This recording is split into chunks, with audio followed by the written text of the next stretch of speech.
their presidents, their ministers, their country chairs, and their participants. Business education and entrepreneurship education have come a long way in the past 2 decades. The mindset of students of entrepreneurship has changed as well and will continue to evolve. More and more business organizations are adopting an entrepreneurial spirit. Even conservative businesses are making it a priority to boost their entrepreneurial energies and promote a culture of creativity and innovation. Most innovative business ideas come from young people. Current and future entrepreneurs and investors need specialized knowledge and a highly complex set of skills to move innovative ideas into the market and ensure they succeed. All this suggests that it is time for higher education institutions to take on a new role. They need to revisit their current business curricula and expand their offerings beyond the traditional concept of business education into a wider framework that bundles education, incubation, mentoring, technology transfer, and research and development.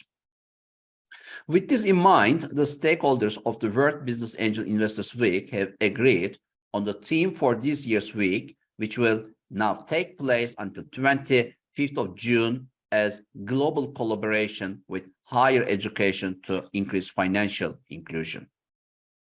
The week aims to contribute to the development of skills and expertise of students and faculty members alike, assist in the digital transformation of higher education institutions, and foster the kind of creative thinking that leads to innovation and eventual success in the ever-changing market environment of the 21st century. During this special week, all stakeholders and participants in the week's events will pause to reflect on their fast-paced journey to analyze why business transformation is needed and how transformation will support entrepreneurship and innovation that will boost economies, and to reiterate how entrepreneurial ecosystems can create more jobs, more wealth, and for more social justice in cooperation with key players in early-stage equity markets in the post-pandemic economy. World Business Angel Investors Week 2023 will feature roundtables that will provide a platform for entrepreneurs, angel investors, and academicians to explore the processes startups will go through in post-pandemic times. The week will also include discussions on the ongoing challenges entrepreneurial ventures face in integrating the basic knowledge of strategic planning and will consider creative ways to overcome the challenges. I would like to thank in advance all the stakeholders and partners who will be contributing to the World Business Angel Investors Week 2023. They will be highlighting the importance of higher education to increase financial inclusion, the theme of this year's event. I believe to grow and thrive in a post-pandemic world, swift business transformation into a pandemic-proof organizational model is vital if we are to ensure the sustainability of world economies in the new normal. I would like to thank the organizing committee and the colleagues who will be taking roles as country chairs, global partners, keynote speakers, and panel discussion members. Their combined efforts will create value for the world startup economies, not only during this week, but in the future as well. They will focus on harnessing the collective knowledge of the world's most influential women leaders, policymakers, entrepreneurs, and artists with a view to addressing critical issues of early-stage equity markets in the new normal. The week will also be a great platform from which to campaign for solutions to such critical issues and other worldwide concerns at the United Nations, the European, and in G20 countries. The ultimate goal of all of the week's keynotes, discussions, presentations, and workshops is to agree on a common roadmap for entrepreneurs, startups, and SMEs that will enable them to emerge from this pandemic period even stronger than they were before. We encourage all faculty members of higher education, angel investors, entrepreneurs, and policymakers to explore the merits of the World Business Angel Investors Week and take full advantage of its many benefits. I am confident that each participant in World Business Angel Investors Week will benefit from the collaborative ideas, know-how exchange, training programs, and workshops and global networking opportunities that are offered. I believe that by working together across borders with a common vision and smart dynamics in mind, we are well placed to bring about positive change in global economy. I also want to invite all of you to join the World Congress of Angel Investors 2023, which will be in Durban of South Africa next November. I'm wishing you great success in your future endeavors, and thank you very much for listening to me. All the best. Welcome to WBAF Angel Investors Week Korea. My name is Jae-young Park. I am the international partner of WBAF. Oh yeah, thanks again for coming. And today's theme is global collaboration with higher education to increase financial inclusion, which is kind of a serious topic, but I'm trying to make it kind of casual and everyone can understand easily. So like you guys won't regret for the keynote speeches and the panel discussions for today. First of all, WBAF is a kind of a forum, which is a forum that all the investors who were government officials or ministers of department of which countries, we try to make a good positive effect on the global startup ecosystem. So we have almost every country's members from all of the countries. Yeah, and that's it for WBAF. I just recommend you guys WBAF put on Google, and you guys will find more information. And yeah, I'm gonna make it quick on my session because we have wonderful panels and keynote speakers today. So I will pass the mic to the next keynote speakers. That's it for today from me. Welcome to WBAF Angels Week Korea today. Thanks.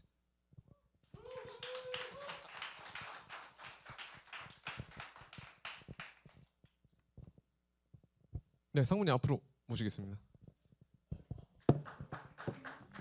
And also, I have a role about value advisor, which leads C-level, also CXO communications, and gives some insights about it. And also at the same time, I am also investing startups as an angel investor. So I have several portfolios for last years. And also, yes, even though I work at global tech company SAP and just, yep. And also my expertise is management consulting through Accenture, EY, and also SAP strategy organization. All right, so actually today is a kind of very meaningful speech for me. And so far I have several speech roles and speaker roles, including Asia Leadership Conference and NextWise come up, and also Global Alternative Investment Forum and so on. So, all right, so, and yes, ugly photos about me, but yes, I got a new role at WBAF. Okay, before starting, and also because there are some stories and also information and also references which are related with SAP. So actually, I'd like to shortly introduce SAP. So actually, SAP was founded as a startup in Germany, and then it became a unicorn, and then Decacorn, and then the largest company in Germany, and last year it was a 50 years anniversary. And now, actually, I don't want to explain everything. And also, if you have, like, if you want to take photos, and also feel free to do it. And also, just I'd like to emphasize two things. And also, yeah, 92% of Forbes Global Top 2000s are SAP customers, and also at the same time, also 77% of global transaction revenue all around world processed through SAP system. So actually it started from also ERP system. It's kind of many months also solutions, but actually it expanded businesses into also cloud and also innovative platform. And also these days also we are also emphasizing also ESG and also sustainability. So, and also just I'd like to emphasize this kind of portfolio. So actually, if you see some logos about SAP and also forget about it today, and then also you can assume that that logo is one of global leading companies. So actually SAP is a kind of high-tech company, but actually it has a lot of also influences at innovation and also startup ecosystem. So actually for global for the global also accelerating also the organization, we have SAP.io, and then also if you run a startup, and also if you want to also expand your business into other countries, or if you want to collaborate with the big tech companies, and then also you can search SAP.io, and then also you can see some batch programs, and also you will get to know how to collaborate with them. And also at the same time, like we have also CVC, like corporate also venture capital, which is called Sapphire Ventures, and also it was spun off from SAP, and then also its investment volume is slightly bigger than Google Ventures. It's about $10 billion. And then also SAP wants to acquire good tech startups. So actually as a Korean, and also I hope like some good startups, including your companies, can be acquired by these kind of big global tech companies, and then also you can see like more values, and then also you can see how to collaborate with them. So yeah, today just I'd like to talk about also global scene, and also under like these days, like we have very like uncertain also economic also environment and situation, and also at the same time also like we have also inflation and also cost of also living, and also economic uncertainty and tentative recovery, and also like supply chain also pressures is severe, and then also if you run a company or just if you're a big member of your company, and also you should think about it. And why I'm talking about this thing is because actually we need to know how world is running. Sometimes we are just focusing on our business models and also like seeking for our customers, but actually we need to try to know our global trend. So these days uncertainty hedging and also resilience are getting more and more critical. So just I'd like to just say that like for investors and also startup founders and also company builders, and also you should think about this one, not only one thing. So actually like also investment also network, and also at the same time also trend chasing, and also lastly also strategy. So actually sometimes like we are stuck in like making money and also getting new customers, but that's not all. So actually I'd like to also introduce some slides about also global startup and venture investment trend, and also by CB Insight this year. So actually like our also investment funding volume was going up, but these days like stiffly going down, and also and this year more and more. And also when we talk about last year report and comparing with this year, and there was last year was going down, and also we realized that like these days, and also our situation is also getting worse and worse. So actually like every major region sees a double-digit drop, but except US. And also you should focus how US is attacking and also is like defending this kind of uncertainty. So actually I'd like to talk about also last year information, and also funding holds steady in Israel. And why? Because they have the left one is seed and Series A also investment, and also these are also Series B, C, and also later stage also investment, and then also seed and also pre-A and Series A also investment was going up. So actually, just I met a general partner of Israel, also venture partner company, and also she told me that in Israel, every founder, every startup founder, and also every startup CEO is angel investor. And at that time, I was really surprised. And also whenever I have a chance to give a speech, and also I ask audiences, are you investing as an angel investor? And then the answer is less than 10% in Korea. So these days also I think in Korea, when you want to make a kind of start to a collaborative ecosystem also concretely, and then startups or founders should invest as an angel investor, it means that we think our competitors as a partner, not only competitors but also partners and also collaborative partners. That is also very important. And also just I'd like to show this slide, and then also US, Asia, and also Europe. It's a kind of investment volume. But think about it. When you compare Asia with Europe, and normally European investment volume is higher than Asia, but the reality is different. So the volume of investment in Asia is bigger than one in Europe. So it means that we should see, and also we should see sometimes with data, not just gut feeling or prejudice. That is very important. And also the unicorn birth rate is at a low level these days.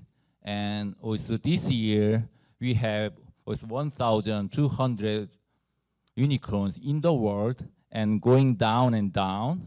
And also this last year the number is a bit similar, but it is because there is also less IPOs. So the situation is still still bad, but actually we should figure it out how to solve it. And also the medium deal size for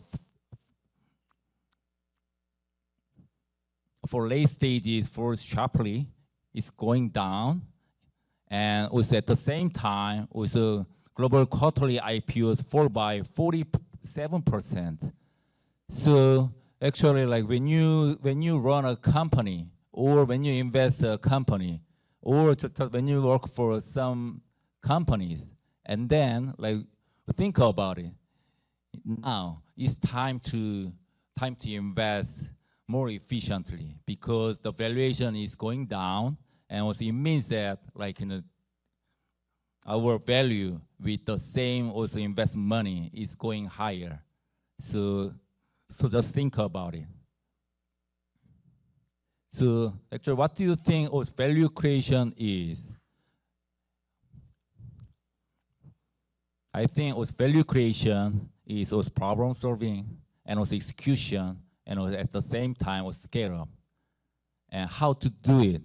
So actually, I'd like to recommend that you should go to a lot of conferences, meetings, and also networkings, forums, lectures, and so on. Because sometimes I'm also stuck in my company work and also making some documentations or presentations and preparing. So actually, fortunately,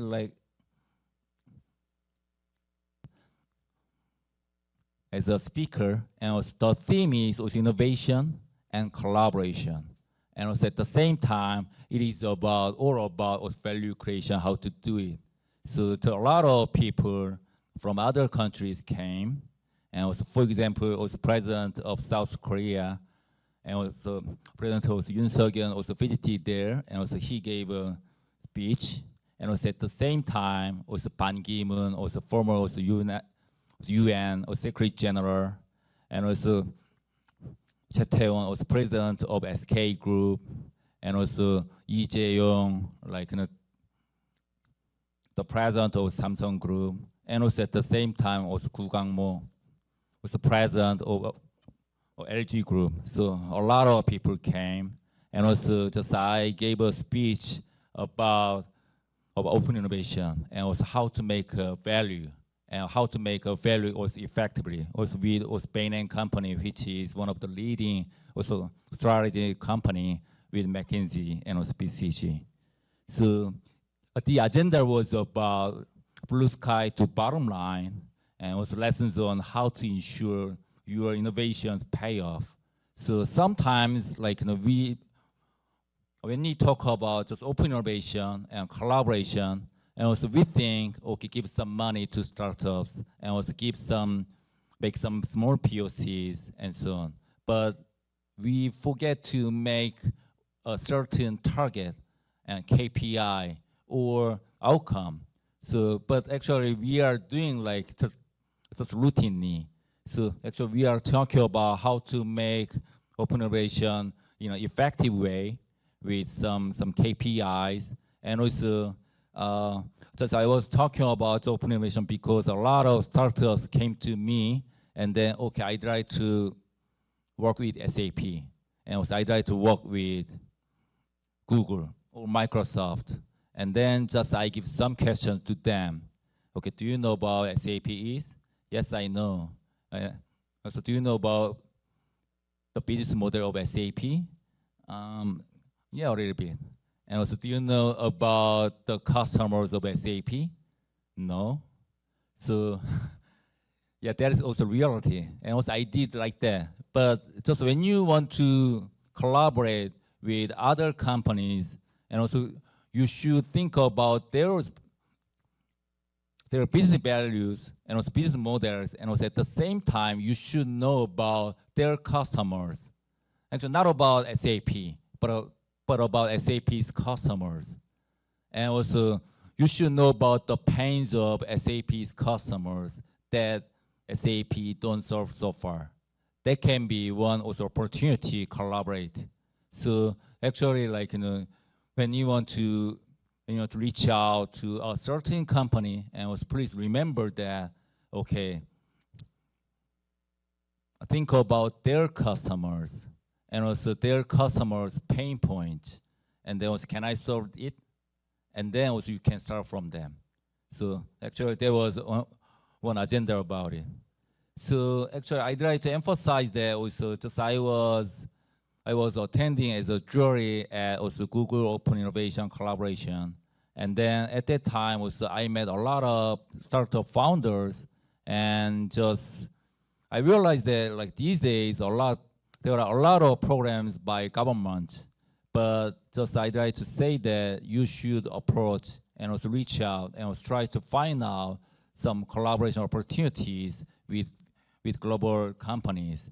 It doesn't have to be SAP, but it can be with Google, NVIDIA, AWS, and so on. So you should think about how to make a differentiation from others. That's the point. So, and also I'd like to talk about briefly about WBF or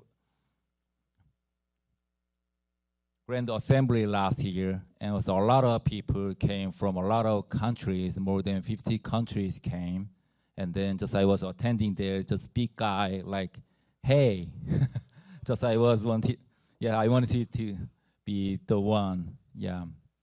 And then, yeah, fortunately, I was attending some summit as a speaker, and just I was attending STI, Science, Technology, and also Innovation Committee and Summit. But the reality was different. All people and also all speakers were talking about ESG and sustainability, even though our topic was about innovation and technology. And also at the same time, just I was attending another summit, which is called ethical governance. But at that time also, they were talking about ESG and sustainability.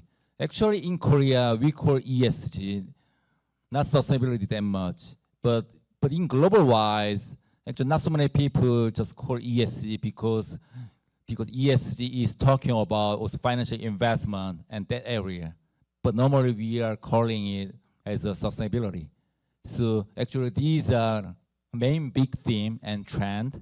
And also I think 1 or 2 years later, or 2 or 3 years later, these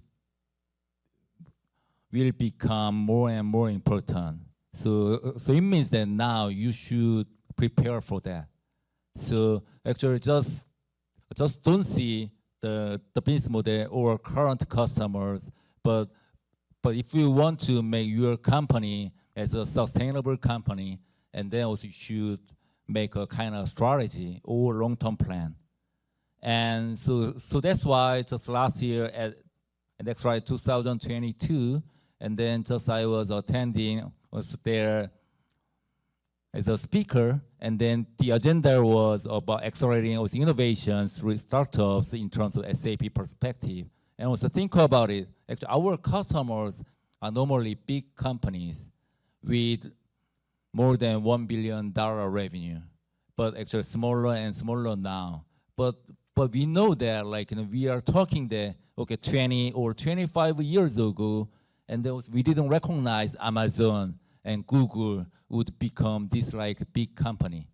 And startup can make also this kind of thing all the time. So actually we try to learn from startups, and also we try to collaborate with startups. At the same time, also we have also very limited resources, and then we try to meet some startups with good fit with us. So, and then last year at Fly Asia, and then also Busan City government side, they wanted to invite also WBA senators from other countries, including Vietnam and Malaysia and Thailand and so on. And then we talked about how to make a synergy in terms of global collaboration. Yes, it's going to be very difficult for us, but actually we need to start now, and then we need to continue to do it, and then we need to make it later. So I love this cartoon. Actually, yes, the parents, mom and dad, is watching their baby, and then they think their baby is very happy with the dolls. But in terms of the customer's lens, and then, yeah, what do you think about the feeling of the baby? And then, from their perspective and view, and then they can see just animal lion, tiger, and elephants, hips, and asses, and that's it, right? And then was easy for the baby? Maybe not. So I love this cartoon, and then this reminds me of the importance of customers' lens, not from our lens, and also not from our expectation. So yes, you guys are using also LinkedIn a lot, but actually just if you take a photo of this now, okay, can you take a photo of this now? Yeah. And then also you can get the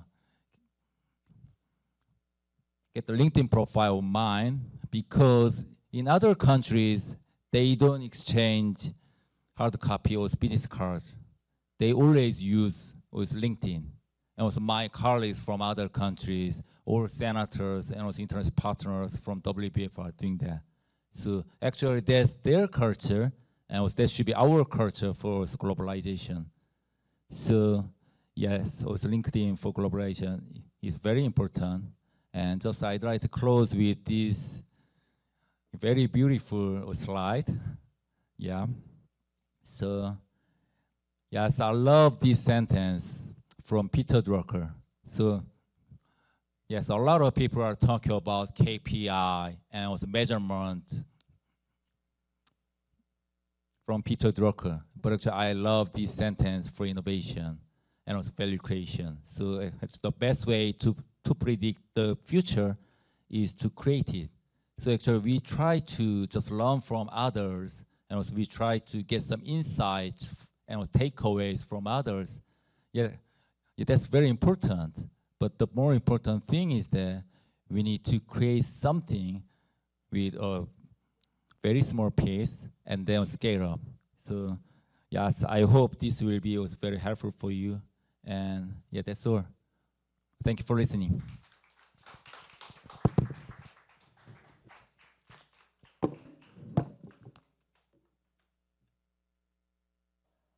I'll try to keep it short and cozy. Those who are standing, although I did, as a speaker, if I get to see people standing, I kind of feel anxious. So if you feel, please feel free to fill in the front rows. Actually, I prepared a script, which I didn't done it since I was in high school. So, and I was actually looking at Mr. Kim's keynote speech. I changed my mind. I'm not gonna use my speech list and just go freestyle pretty much. So I'm Riso. You can easily find me at Yeoksam Station, near around. I'm a CEO of The Garrison, co-founder of Jay. I am a co-director with Shane for the Startup Grind Seoul. Also, at the same time, I have founded Foreign Entrepreneurs Club, which is an invitation-only group chat. We're trying to franchise it to the other side of the world. And yeah, I mean, it's really weird because when I was first suggested with the keynote speech, I didn't know what to do, to be honest. This is my first time to do a keynote speech. Especially in Asian culture, I'll be too young to go over the bar. But anyway, I'll try my best not to make you guys fall into sleep. Keep it short. All right, so I'll go a bit diplomatic. It won't be such a usual Riso case to see. But according to Ministry of SME, in 2022, South Korean startup ecosystem has produced 23 unicorn startups. 23, like so far, we have accumulated. This would mean that we have generated at least $23 billion worth of corporate value into our ecosystem. And as one of the leading government-driven startup ecosystems, South Korea used to be ranked in 16th in 2021, but now we're in the 10th, according to Startup Genome. And not only that, South Korean government is, every year we're pouring in $2.7 billion to the startup ecosystem as a startup supporting program. And also, at the very ground where we were standing right now, you can see like a line of buildings built by government, tips towns, and all the government institutions, KeySets, CCEIs all around the country, all across, right? And we get to see agencies doing startup program, NIPA doing startup program. South Korean startup ecosystem is abundant with these infrastructures and supports, which I am quite proud of, right? And we have over 300 registered accelerators, which is amazing.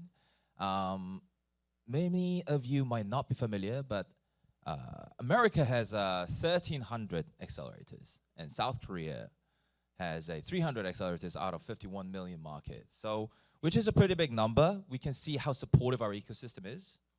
And talking about like the accelerators, we also have a Korea Accelerators Association, which have funded our event today. We have Shane, who is the executive director, right behind there. Now they have also resolved the consignment banking issues for the small size funds by the accelerators, which was very difficult to make in Korea for the last few years, but which Korea Accelerators Association have led to resolve the problem, and now they're having more and more accelerators who are willing to collaborate and making unified voice. And speaking about unified voice, now we can see lots of communities coming up to the grounds. We see Seoul Startup Club, Foreign Entrepreneurs Club. We have Round On. We have a bunch of different events coming up in Korea, everywhere around. And yeah, this is how we're evolving, right? South Korean startup ecosystem, we're evolving. And if I ended up speaking all the good stuff about South Korean startup ecosystem, it would have been a very typical keynote speech. But today I was just thinking about I just wanted to drop down a message in a very diplomatic tone.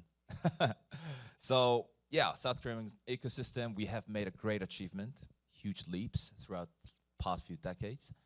But we have to see, so when we are trying to navigate ourselves in a random location to another where we're trying to head to, we have to apply the correct location where we are standing right now. Right now. If we put in Yeoksam Station, and if I'm actually at Gangnam Station, but if you put in where you start is like Seoul Station, you will end up with a totally different route of walking, right? You'll have to walk about 4 hours, 3 hours.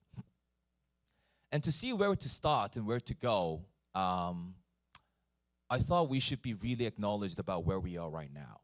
So we really pop our champagnes. We became the 10th in the global startup ranking, 16th in this, and 1 in this.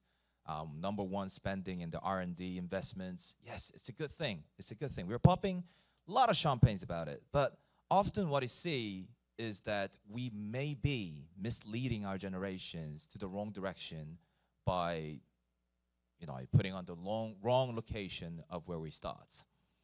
So talking about 23 unicorns we have. If you get to look through CB Insights or the SMEs, Ministry of SMEs informations, we have 23 unicorns.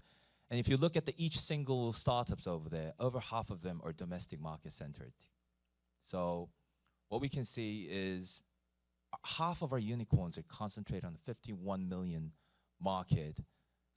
Exactly, that's it, that's it. What can we learn from there? Last year, we recorded 0.78 population birth rates. This year, we're expecting 0.73% birth rates. I'm not telling you to make more babies. I'm not forcing you to. But we have to see the situation very straight, very straight. This year, we have 400,000 senior year high school students population, which means we will be 100,000 short to fill in the rest of the universities that exist in Korea. So we are facing population issues. And so let's link with what I just said. We have 23 unicorns, over half of them domestic-centric, population declinage, and at the same time, according to Ministry of SME, we have over 60 conglomerates in this country. And our government-driven startup ecosystem is pushing us to build startups. And when they come out to the market, they have to compete with conglomerates, big companies, unicorns, in shrinking market. And yes, we were popping champagnes. We've been doing a lot of global programs. You can easily pick up any startup programs that's going to help you to go global. But the problem is, are we really? Are we really? So there are some of the messages that I just wanted to drop. Just very simple, very simple. First, I wanted to mention about collaboration and toleration, which would be the very topic of today. The shrinking market should be actually resolved by accepting others from abroad, accepting other startups to come into Korea, also accepting foreign talents to come into Korea. But at the same time, we should also accept that South Korean startups should bravely leave this country, expand their market, or start their business in abroad and come back to Korea. We should be much more flexible in the way we see the ecosystem. We should be much more on the eye line to collaborate and tolerate the difference of other ecosystems. So once I heard from my Singaporean friend who's been working in South Korea for 3 years, and what he told me was like, if you work in a South Korean company, they will make you to become a Korean. They were hiring you as a Singaporean, but you will end up becoming a Korean. So is that a tolerance? Is that a collaboration? No. We should be really accepting our difference and leverage those differences to make a better place. Secondly, practicality and braveness to fail. We're dealing with startups. What is startup? Startup is risking, making risks, and being an entrepreneur. And entrepreneurship, we have entrepreneurship courses that goes for like a month or week. In the Oasis program, you have to be mandatorily mentored for 20 hours. And we are learning entrepreneurships. But the ones who are really designing these programs, when we are discussing entrepreneurship, we should know that our KPIs might fail. We should not make random KPIs to just fulfill, but truly approach and a startup's point of view. Be practical and be brave to fail. You can fail. You can fail your programs. You can fail to deliver stuff to startups. But if you succeed with the wrong KPIs, random KPIs, just to make your successful programs on a paper, I don't think we could really go further. So for us to go further, second thing that we should be really focusing on is becoming practical and brave to fail. And lastly, stewardship and loyalty. When I was a first grader in a management course in university, our professors would be always telling us about stewardship, responsibilities. But we often see, not often see, we can easily see missing stewardship everywhere in this country. We see lots of idea thefts done by irresponsible incubators or the investors. We get to see black angels. We get to see a lot of wrong things. I can't really say in the public. But yes, we can make it better.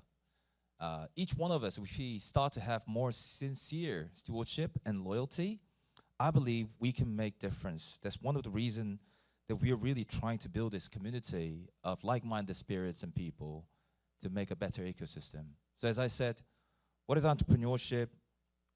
Is to make a better place, is to make a better opportunities for the world, find problem and make a profitable solutions for it so everyone can be benefited out of it.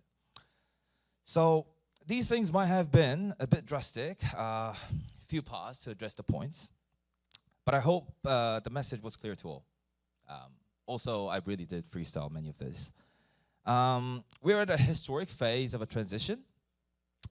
Those who are buried under the glory of the past shall face its consequences, as it always did. Those who seek for the room to improve and prepare for the inevitable future shall take the very fruit of the hard works they paid in advance. I only hope this could move us one step further towards advancement of our ecosystem, where diversity can be tolerated, where liabilities can be honored, and most of all, where entrepreneurs can be entrepreneurs. Thank you.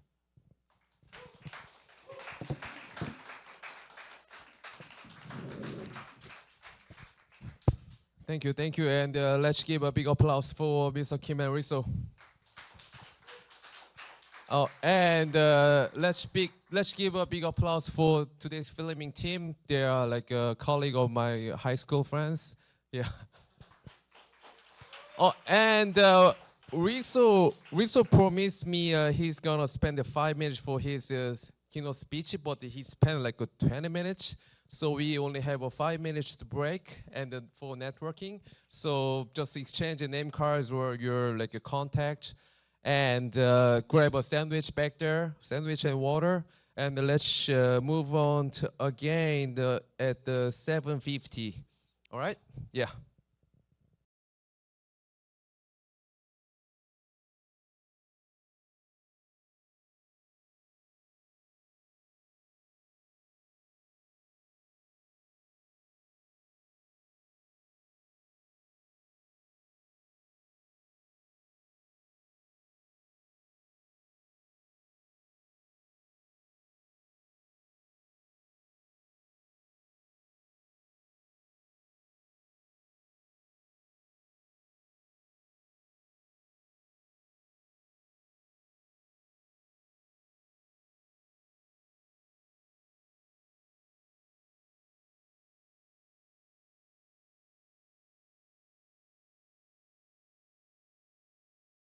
All right. Well, thanks everyone for attending. This is the first panel discussion.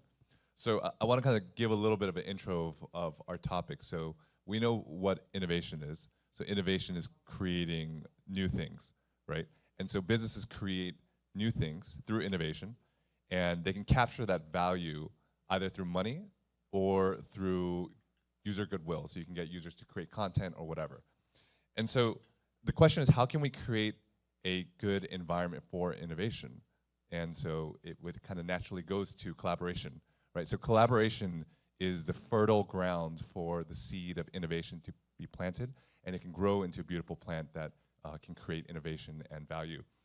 So in the past though, you were really only restricted to collaborate with people that were with you, that were right around in your community.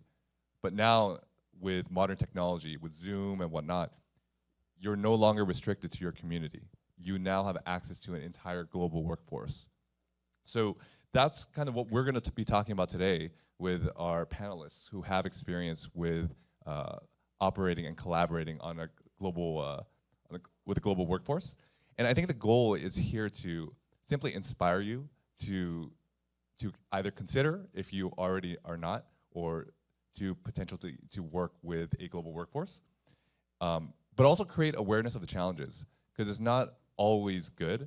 And so we're going to hear from our panelists and hear about what are some of the challenges and how they mitigated it. And overall, the goal is for you, if you decide to work for with a global workforce, to be successful. So with that, by the way, I'm Sam, co-founder of the Mission Company. So I'd like to introduce my panel. So I'd like to give each panelist 1 minute. So 1 minute to talk about your own intro. And I'm going to give you another minute to talk about something that you are excited about. Just, it could be about anything. It could be a product, anything that you want to share about. So 2 minutes each person. Thank you, Sam. Hi, everyone. My name is Sofiane. I'm from Paris. I'm the founder of a company called Hack40. What we do at Hack40 is corporate innovation for global brands and a global expansion startup program with the governments of Singapore, Taiwan, and Korea. I've been operating this company for 8 years. We started in Paris, then opened Singapore, and then Seoul office. Hopefully today I want to share with you different perspective about global collaboration as my own experience as a CEO, plus how global brands and big corporates can also manage different markets and workforce to build an innovation that works. And finally, as a startup, when you want to go in a new market, what can you expect in terms of collaboration best practices? So thank you for inviting me, and super happy to be here today.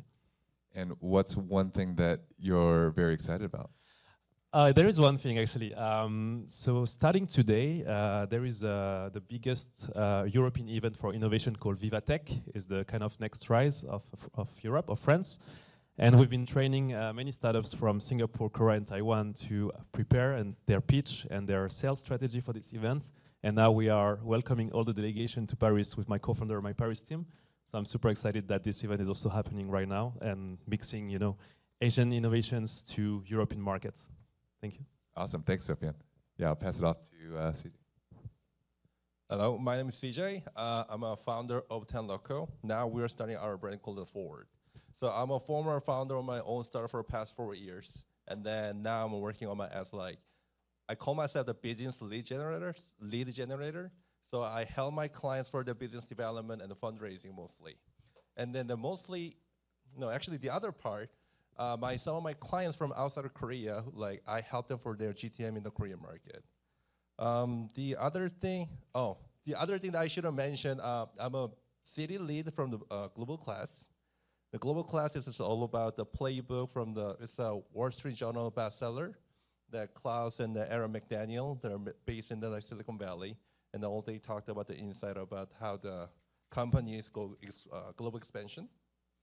And the other thing that I feel the most passionate about, that's a tough question. I'm interested in a lot of things. Recently, the companies who are fundraising with the revenue right now. The other thing that I'm mostly passionate about, venture investment. And then nowadays, the HS Hyung-seo from SAP mentioned, the market is really bad right now. The company who are actually surviving is with the revenue. Because this ecosystem we're researching about, this is something that I feel most passionate about. I will mention about this in more detail later, maybe networking session. Great. Thanks so much. And last but not least, Jen.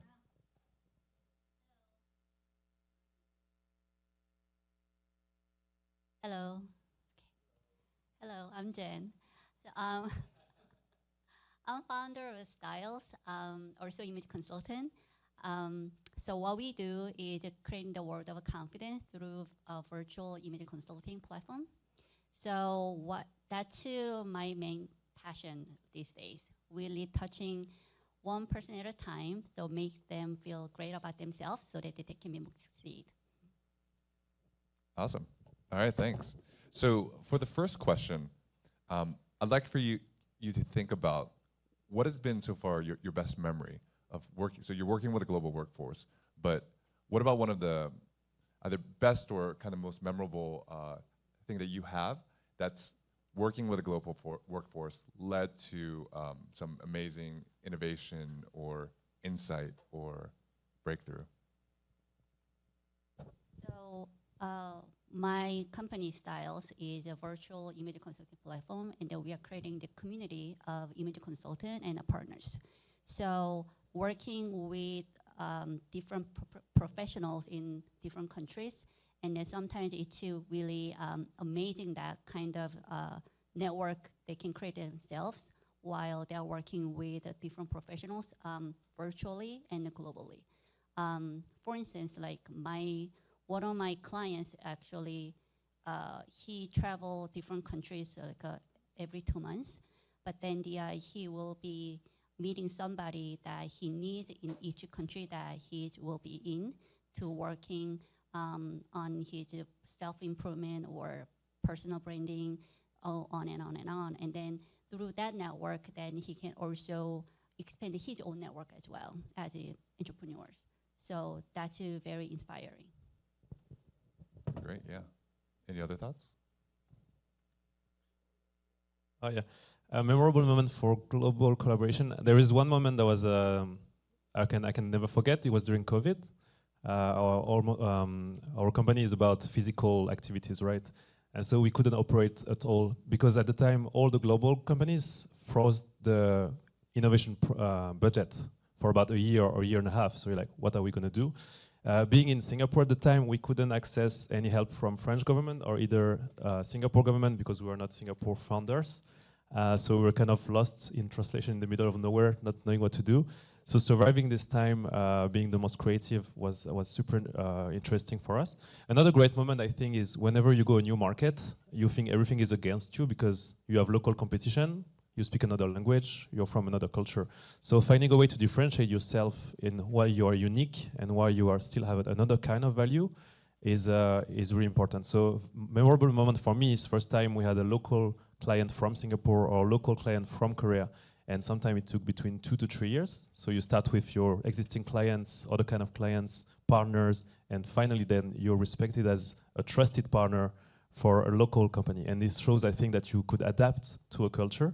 And this is what brings me the most of joy for global collaboration. Yeah, that's cool. So it's like there's the benefit of, or the success of the business itself, but it's like another milestone to be able to say, like, I'm recognized by the local people. Exactly. Yeah, that's awesome. That's awesome. Personally, my best moment of global collaboration is that there's a company that I met from the CES this year, and then I know myself that I remember their keywords. Like from the conversation, I remember what they want, what are they good at it or something. And then there's a company that I call Written, it's based in Korea. They're like a Jasper, like Korean version of Jasper. And then the global collaboration, the company that I met last year in the Maru, like this around this tips town, they're looking for their client or something, and they're like, I know what they want, and then they're like, the interest of what they're looking for, and then based on that, I actually introduced and connect them. And then the collaboration was actually I just ignite their just connection between them, and then after that, I just push them to enhance their conversation and go through the next step, and that's something that I feel the best moment so far that I can think of it right now. Yeah, that's great. I mean, for collaboration to start, you always need that initial spark, and so yeah, that's awesome. So we talked about good things, but there are definitely challenges. So I'd love to hear some of your stories, if anything comes to mind, of just one of the big challenges of working with a global audience that you probably wouldn't have faced if you worked with someone that looked like you, that spoke the same language as you, had the same culture, etc.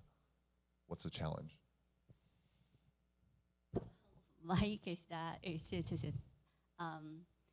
you need to put trust in them. Like you sometimes like, well, my company is built based on trust because some of my staff, I never met them in person because I'm here in Korea, but then also we have a company in New York. People I work with, they're all over the world, Asia, Europe, States, but then we work in different time zone, and then we work very hard towards our goal, but it's really based on the trust. So we always think, oh, we are looking forward to meeting you in person, but then we actually haven't done that for the last 4 years. But we still keep going. So that's one of the challenges, that you're willing to trust the person that you work with. I can add on what Jen is saying about trust as well. For instance, when you want to go somewhere, a new location, you do business trip, you meet a lot of people, you try to assess the market, right? You listen a lot. I think the challenge is who you should listen to, who you should trust. I don't think people have bad intentions, but they will share what worked for them, not necessarily for you, and they don't have enough time to empathize enough with you, right? So it's not about them, but for instance, for us, we did a few business trips to Singapore before opening a branch, and almost everything that we learned, and we thought like, oh, that's amazing, let's go, happened to be wrong, right? So it's not the fault of people we talk to, it's as I think it's very hard to know. So entrepreneurship is also a mix between rational and following your guts, you know, what you think you can do. So even sometimes people tell you it's not a good thing to do, but you really believe in it, and sometimes it can work as well, right?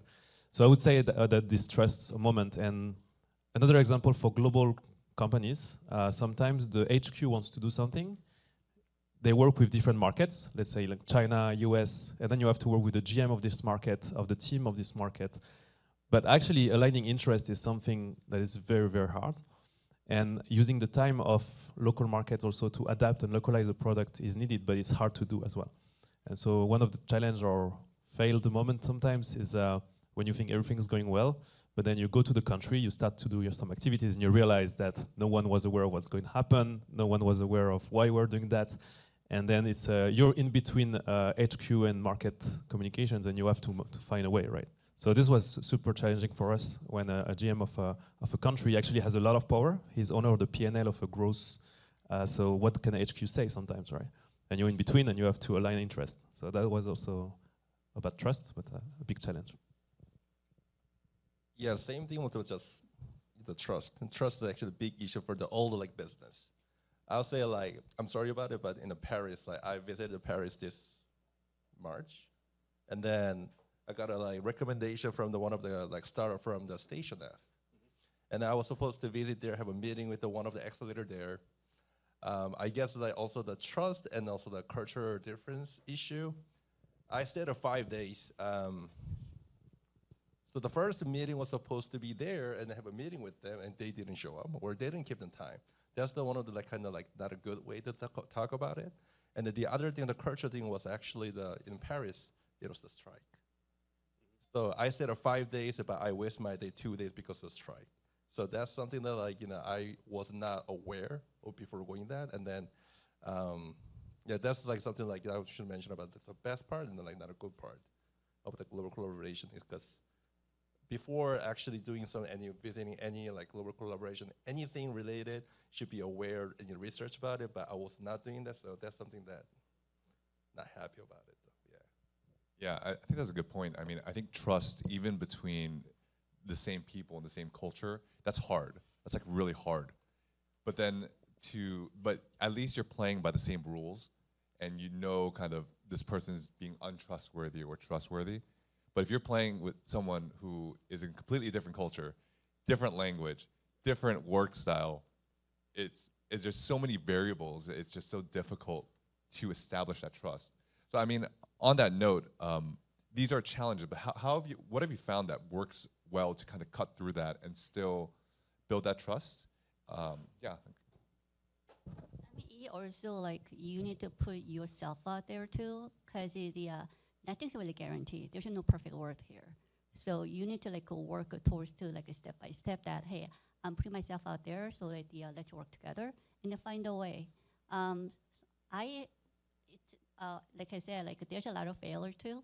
I went through a lot of obstacles, but then that's just something that you need to overcome and then keep going. if you're afraid that like, oh, what if? I mean, you need to take a step to find out what if, where it, what if leads to. So you need to keep try, and then building that trust yourself, so that the people also can take you as like, okay, so she's or the company is trustworthy to work with. Yeah, I think that's really interesting. I think what you're talking about of putting yourself out there is showing vulnerability. Is you going out there and saying, hey, I'm just being honest, I messed up or whatever. And I feel like vulnerability is pretty universal, just across cultures and languages. Everyone respects that. Yeah, anyone else?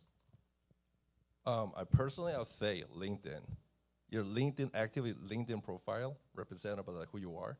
And then so before you're meeting the person, the LinkedIn is actually a great way to know. And I'll say, yeah, I'll say just LinkedIn.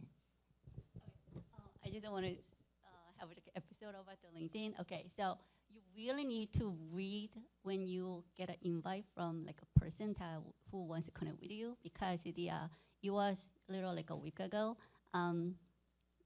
Someone sent me texting that he wants to like connect with me, and then he's saying that he was the Prince of Dubai.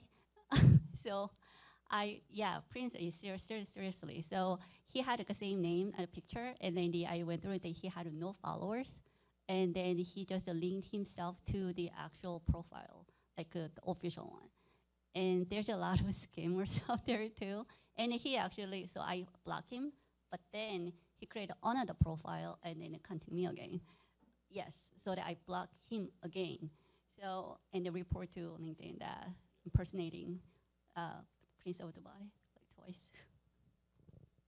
Yeah, I think what you said, Sam, about reputation, like, because to be honest, why same community trust each other also is because you need to put your best as well in the community. And if you do something wrong, then people will know, right?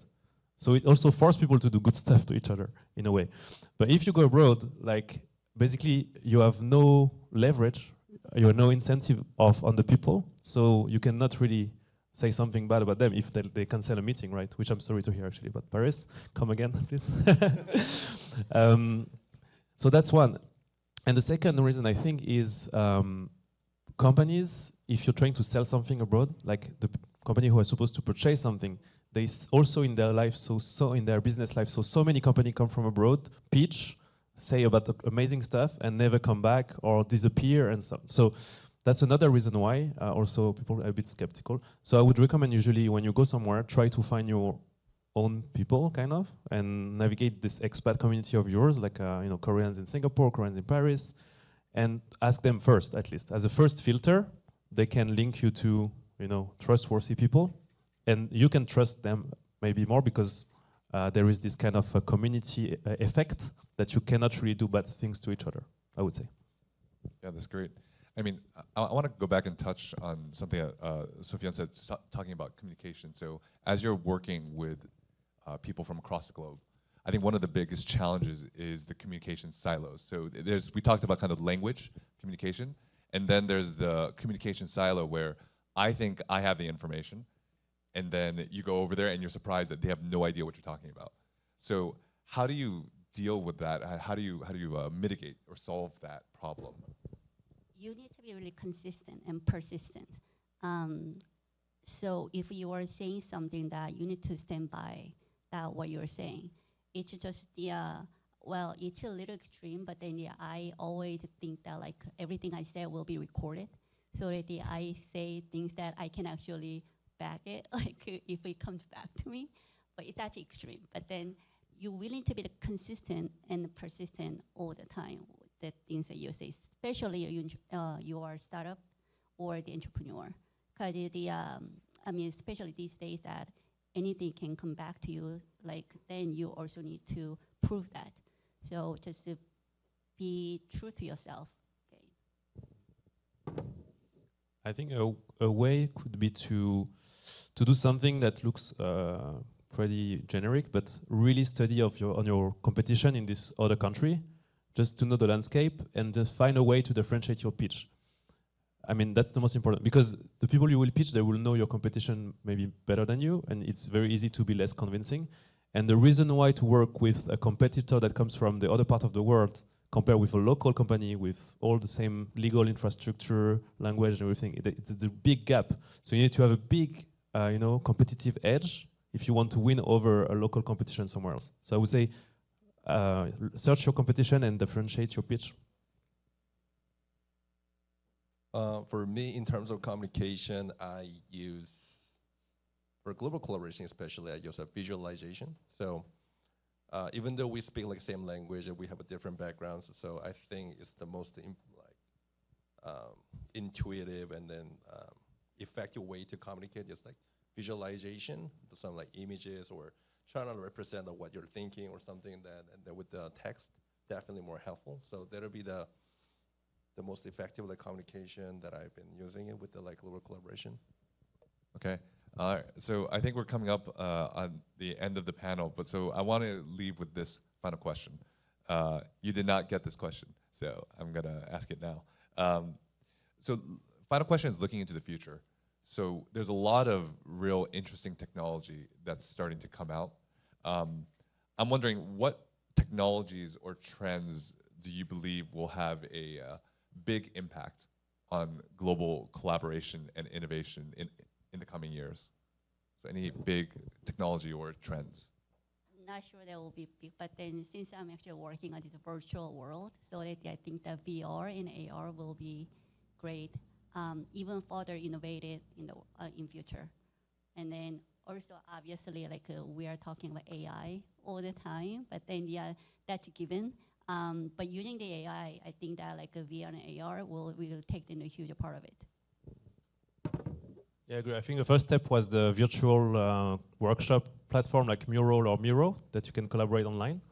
But in addition to that, probably language, like automatic translation, which would be big. And if it's very well made for business, especially, it will save a lot of time because when some collaboration you have to translator, right? So you lose a lot of time with that. So I would say that the language automatic speech would be something very useful. I think to add on top of that, it's not only language, because we talked about building up trust is cultural, and I think it would be interesting if AI could be like your always assistant that's not only translating language, but it also translates, that's what this person said, but this is what the person meant, and to take that one step further and to communicate culture. CJ? For me, cloud. Like everything, like cloud will be the infrastructure for the AI or the metaverse, everything. For me, like network and then cloud will be the most like I would say for my interest is a cloud. Awesome. Well, I want to thank Sofyan, CJ, and Jen, and thanks. Thank you, guys. All right, thanks for the panels and moderating, and let's move on to next panel discussion in 5 minutes.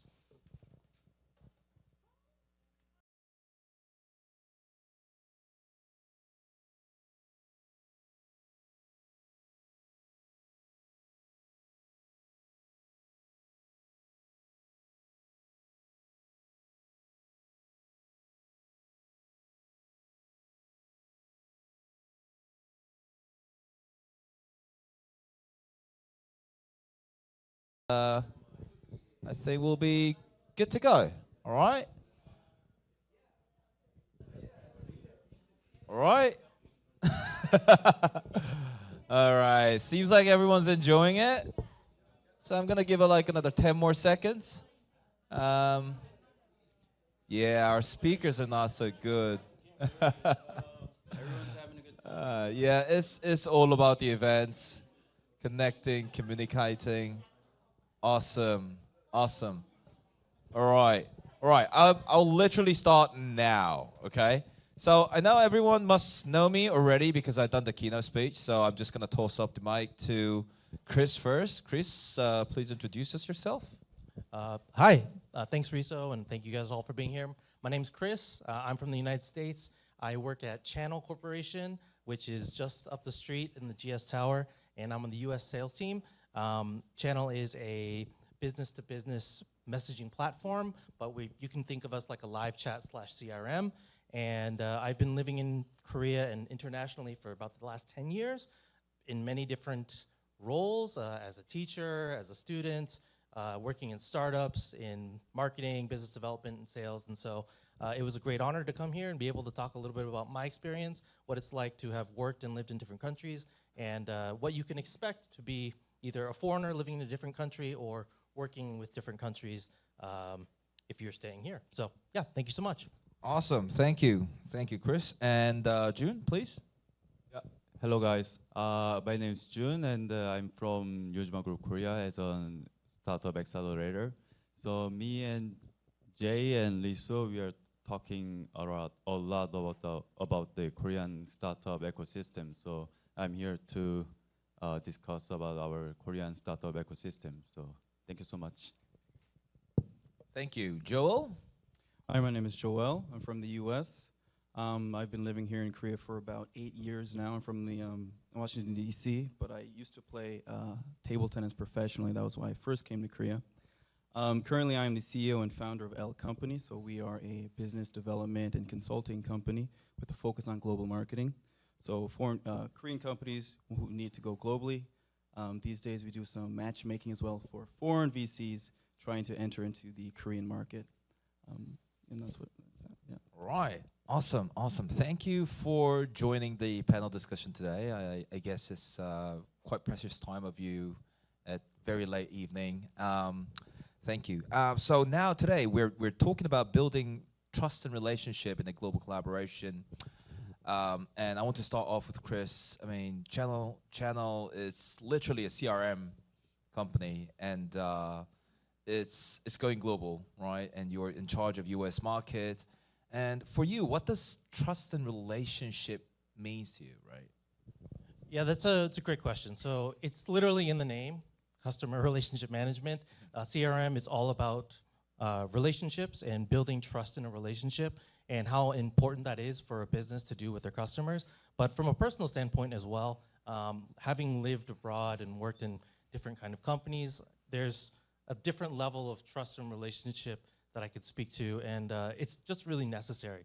One example, and I'm not gonna name names of companies, but if you look on my LinkedIn, you might find out one of them. But as an employee too, trust is really important. So if you end up working for a company and you believe that there's a lot of trust between you and that company, but then you find out things are not what they were said to be, and eventually, if the promises aren't kept, I think like the previous panel, Jen was saying, just being persistent and consistent, that ability to stay true and to keep your word is so important when it comes to trust and relationships. And when you talk about international or global collaboration, it's doubly so because, again, in the past panel, you have less credit with other people. So what you say has to be true because you have less chances.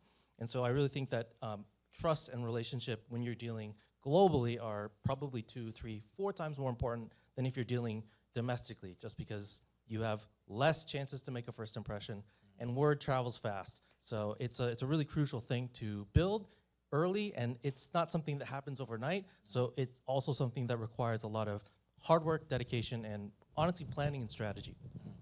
Awesome. So that will be in the perspective of moving from Korea to the other side. And now I want to hear from Joel, as a person who came from abroad to Korea, as an athlete to an actor, model, and to an entrepreneur, it must have been a challenging journey for you to build these trust and relationship in a typical Korean culture. What were the hassles? What were your know-hows to build these trust and relationships? I think at every level that you just mentioned, I had issues at the beginning. And I could give specific examples from each of those things that you just mentioned, but I think obviously the first thing is to be knowledgeable about whatever it is that you're doing. If you're talking to someone and you feel like they know more than you or as much as than you, it immediately it gives some trust in them that this person, at least they know what they're talking about. So there's trust on a personal level, and then there's trust that you will do what you say you're gonna do and accomplish the tasks. Perfect example is when I started my consulting business, my first big client was the Korea Table Tennis Association. And the deal that I had with them is that I'd go into their office. And if you ever work, I'm sure you've seen government agencies, and especially in Korea, the sports agencies as well, organizations, they're very old school. So the work culture is a big deal, but so I had to adapt very quickly to that culture. If it's work is from 9 to 6, from little things, if you come in at 8:50, that's like late. That's weird. Like you get looks. So at least by 8:30, and you don't even want to be the first to leave the office at 6. If you leave at 6 p.m., that means you don't have any work to do. So I would expect to stay there at least till 6:30. You know, they call it nunchi. You know, people are typing, still looking over. But I was able to build trust in that organization very quickly, and I saw how the board of directors were working, and they invited me to their own private Kakao channel where they were talking and discussing things. What I was doing there, by the way, was they had a bid for the 2024 World Championships. So I was the head, and we were bidding to the international organization, and that was a very big deal for them because if they get the national championships, World Championships in Busan, which we were successful, that's a lot, millions of dollars for the city. So that was a very big deal. I had to build trust in them very, very quickly, and yeah. So I think adapting. I can give you another quick, really specific tip. Be available. Like, I respond to my messages very quickly. And I think of myself as a business, and it's funny, if you ever go to Facebook, the fan pages of a business, you'll see their response rate. Have you ever seen that when you're about to message them? I think of myself like that, and I try to up my response rate to people, whether personal or business, when somebody texts me. Even if I can't give them an answer right away to whatever they're asking me about, I'll say, hey, I'll respond to this in 5 minutes or 10 minutes, whenever I can. And that actually builds trust with people. Hey, he's actually responding very quickly. I'm a little extreme. I work all night, late nights, so people can reach me literally 24/7. I wouldn't recommend that, but for me, I love working, so that's something that I'm okay with. But I think being available is probably the biggest tip I could give. Ladies and gentlemen, this is Joel promoting Channel IO, so please give a big applause. Yeah, it's a lot of human works to be responsive. Trust me, I've been there, done that, and doing it right now. Yeah, I think sometimes I really want chatbot to be real human, like just be real humans. But I'll jump to that question real soon. So June, also for you, you're working for Uzuma. You get to see a lot of cross-border programs that gets to be promoted by Uzuma. And how do Uzuma collaborate with local players when you guys are making a global expansion programs? You have to set up like local VC meetups or like local institutional meetups. It might be very random for them having an approach by Uzuma. We're going to bring South Korean startups to your countries. Please meet us up. How do you handle those things? So you mean the local players means in the foreign countries, right? Yes, yes. So when we start our global expansion program, we usually have a specific accelerating program, like a breakdown interview, which is analyze our startup, and then we are doing our business model mentoring and investment strategy and pitching delivery, how to pitch to other pre-seed in other countries. At the time, in Yojima case, me and other people get into each mentoring program so that we can know our startup, like, oh, this startup is working in this industry and their item is kind of something like this. Then we can have information about our incubating or our startups information.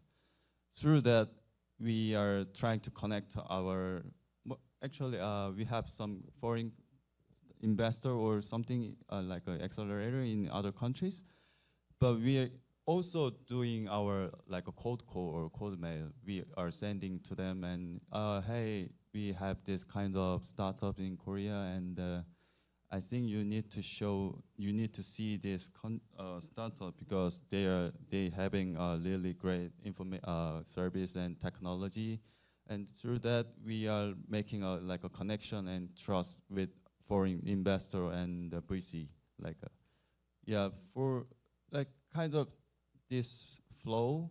Yeah, we are doing in our global expansion program. So maybe there are some specific outcomes, which is last year, maybe you know this like a Jumbook program. There's one startup which is they having how to say it's like a medical item for pet, and we are trying to connect with them with the U.S. accelerator, which is Generator. I'm not sure you guys know that, but it's kind of maybe there is a really huge accelerator in U.S. Area. So, but actually that startup didn't choose from them, but I think that is one of the biggest outcomes we have at the time. So yeah. I see. I think June really brought us a very interesting topic, cold mailing and cold call. Yeah. So I'm just gonna throw a curveball over here because it's not an expected question for you guys. And all of us, we must have gone through cold call, cold mails. All of you guys probably must have gone through it too. How do you build trust in cold call or cold mail? Are there any kind of secret sauce to it? I just started cold calling and cold emailing in Korea, which is not heard of.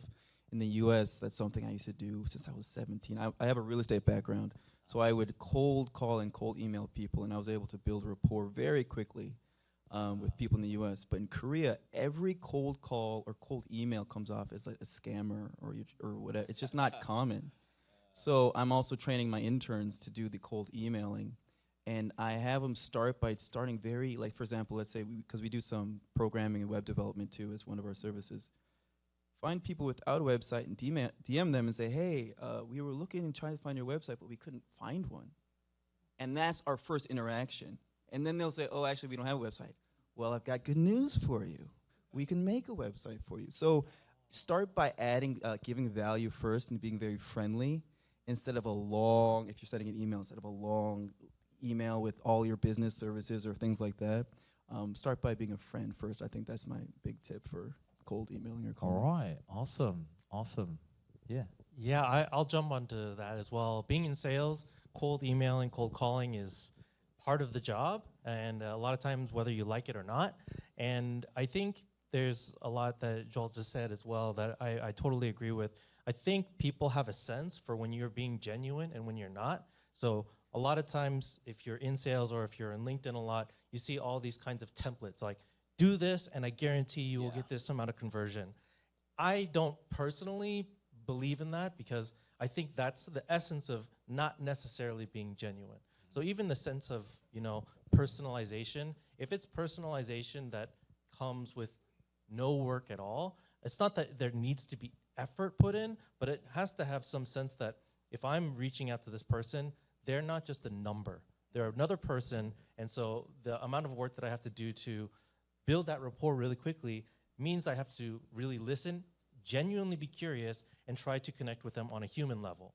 And I think that part goes the same globally. And it's extra hard too because you have less things that you can just instantly connect on. So if you talk to somebody in the States and you're from the States, you can just say, where did you go to school? Oh, I know somebody who went to school there too. They said this. And then all of a sudden you've just made a bond, something that you genuinely both have in common.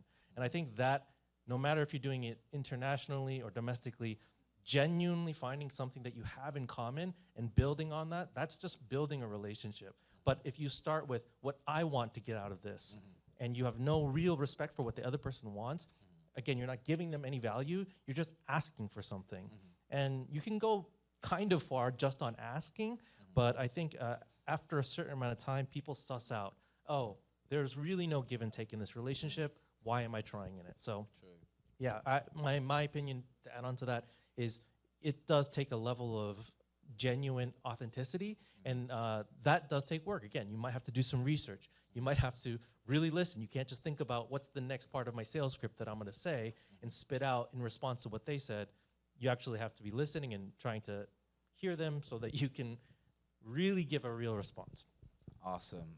Now I kind of feel sad for being a moderator. I really want to become a speaker. So how about you, June? Like, how do you see about like South Korean startups that you had as a cohort? How do you see it coming? Sorry? How do you see their cold calls or cold emails returns? So I can give you one great. No, it's not great, but just be polite when you send a cold email.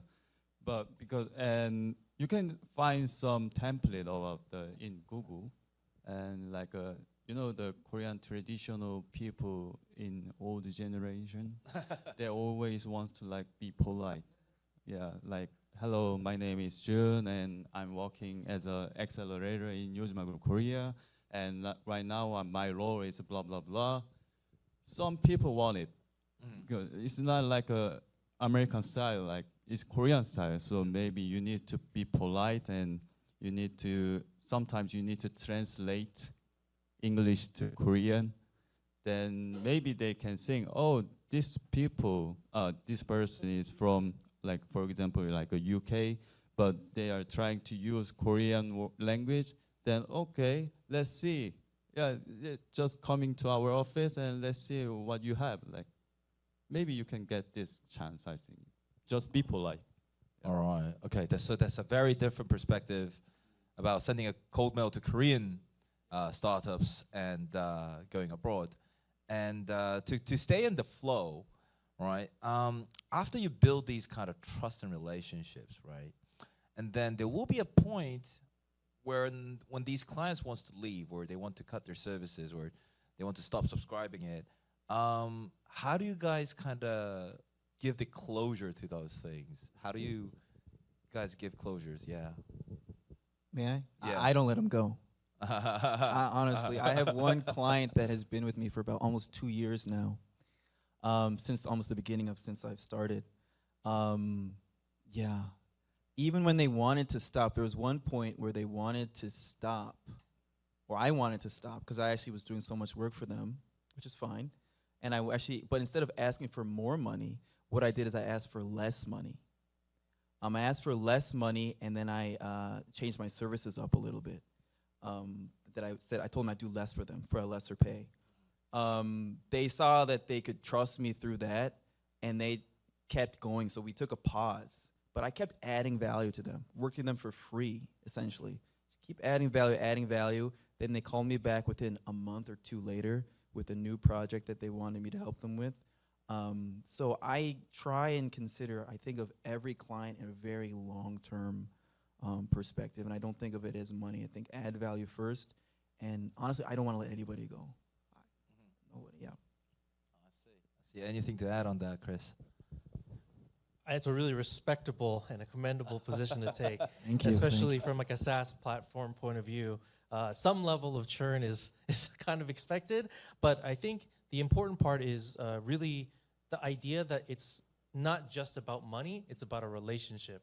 And in a relationship too, sometimes one person wants to be there more than the other, or there's some circumstances which might cause there to be differences in value. And so from that point of differences in value and that lack of alignment,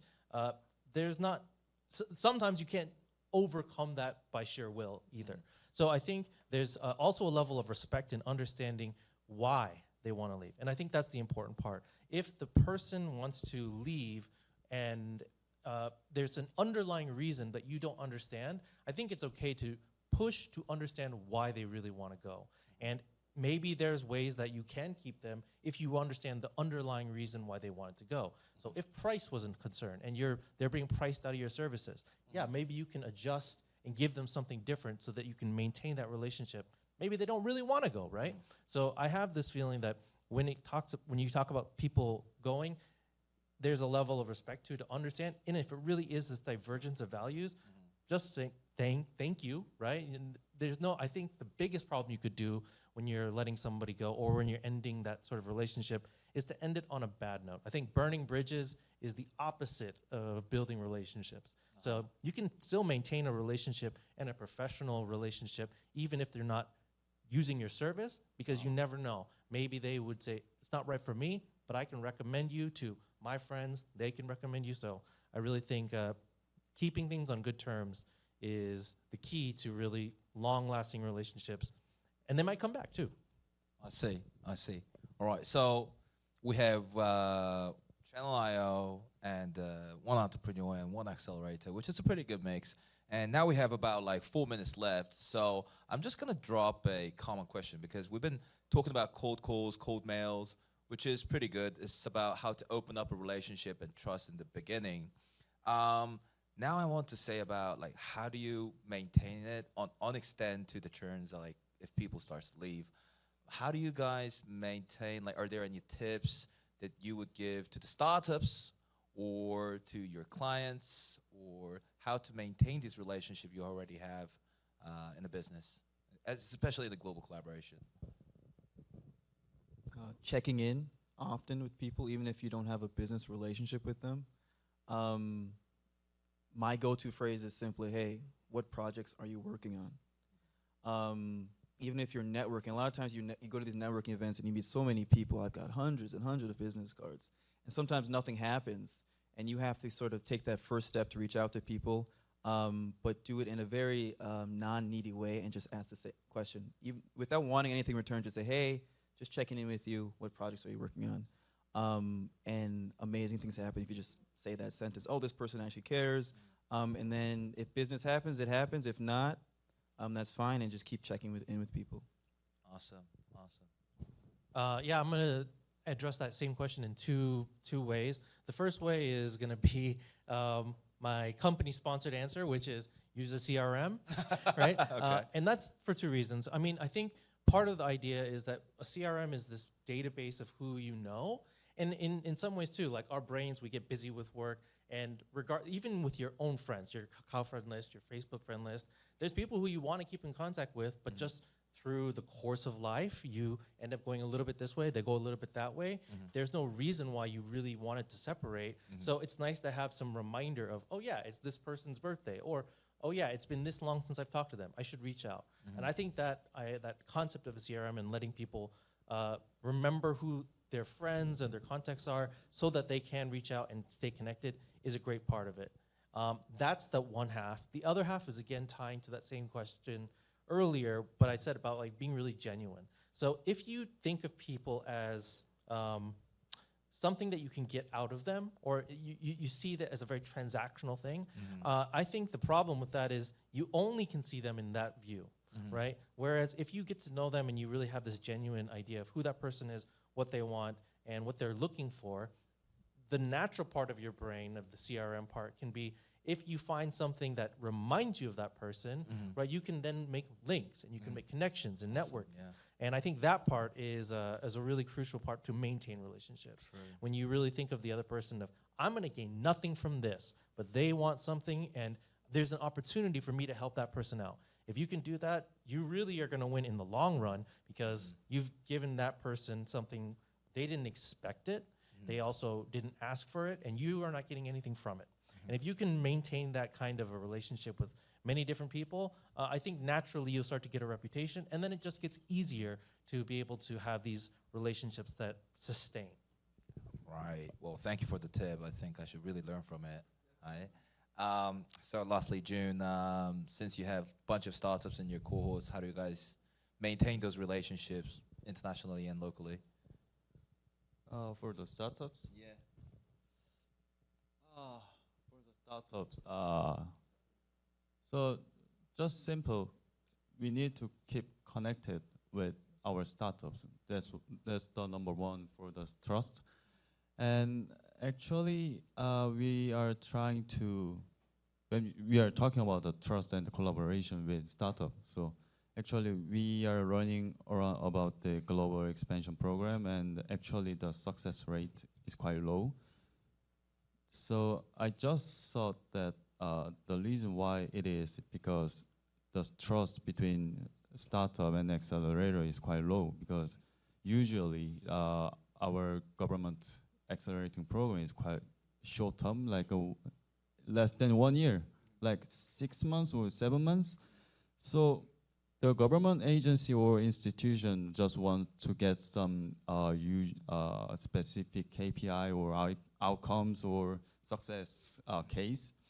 So as an accelerator, we need to push our startups because they need to make we need to make some outcomes, but in startups mind that they can think that wait, accelerator didn't do anything for us, just doing mentoring or something, so they can't I think they didn't trust accelerator, and when startup and accelerator didn't trust each other, then we cannot make any collaboration and specific outcomes. So we need to trust each other first, and then we can make some global outcomes or something. Yeah. And staying connected, eh? All right. Well, thank you, everyone. This is time is it for us for today. Now Jay's gonna have the mic. Well, thank you for listening. And Jay, please come up to the stage and please give a big applause. Thank you. It was Chris, Joel, and June.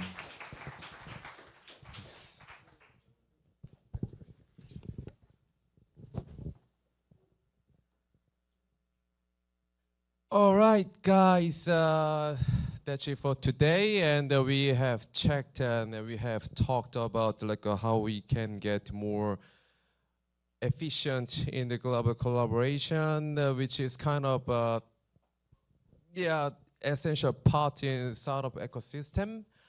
And actually, we need to talk about in the higher education to increase financial inclusion. But at first, the keynote speech from the Mr. Kim, I think we just meet the criteria, I think. So yeah, and if you want to know more, just please check the WBAF website, and there will be a lot of this kind of sessions from all over the world, not like including Korea and from US or Western Europe or Southeast Asia and African countries. So yeah, please check the WBAF sometimes or all the time. Yeah, that's it for official part of today's session. And we have another networking session in the fried chicken restaurant, which is Mr. Kim will cover all the fried chickens and beers.